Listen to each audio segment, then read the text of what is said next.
have a mate that you can reach out to, that's a lot of the time all that you really need. We're here at Mania Bull Sale 2026, proudly with Farm Strong to cut the bull and spark that chat. Catherine and Maddie. What are you most grateful for? I think the industry and the support that's out there, and as women, there's a much more open range now of what we can do and where we can go, and it's a lot more welcoming for us to be successful. So very grateful for everyone coming along in the ag industry and making room for us. Yeah, cool. And you guys leading the charge as well in the way and how you're doing things is admirable. So big ups and great work, good stuff. What about you? What are you most grateful for?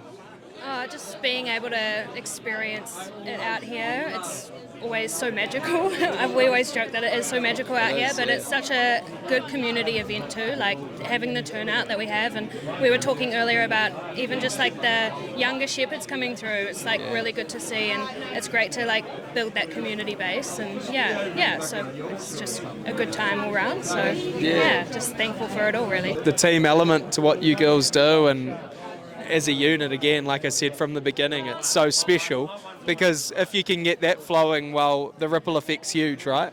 You know, it's like that flows on to the way people feel when they're around it, to be able to experience it. The way, like you said, around young shepherds as well, it's the future. It's literally the future of this country and what we're doing. So I think it's in really good hands. If a mate reached out and they're struggling, what is the best piece of advice you'd give them? Just chatting to someone's half the battle. You know, if you sit down and have a yarn with someone, whether it's over a cup of tea or a beer or anything like that. And I know I don't actually work at Mania, I work for PGG, and Maddie works for the local vets, and we know where we can provide support and who to recommend to. Like the Rural Support Trust is massive in our area and really well supported. So there's really easy ways to get help through the perhaps not so like scary routes of going to the doctor and having a yarn with them and being like, I don't feel so good. Sometimes it's just having people that know how to get you to talk and get some weight off your chest. So I think that's the biggest thing, that you don't always have to walk into a doctor's and have a yarn. You can find people around you, and often farming's quite isolated and you can feel quite alone, but I guarantee not too far away someone's feeling the same. So it's hard when you don't feel good, you want to isolate, but I think the biggest sort of piece of advice is keep making yourself get out there, even if it's to the supermarket or the pub for fish and chips. Just keep at it and it gets a bit easier. Great piece of advice. Epic. And straight again, this is what we're talking about, is straightforward things to be able to help complex situations. So well done. Epic. Back it all the way.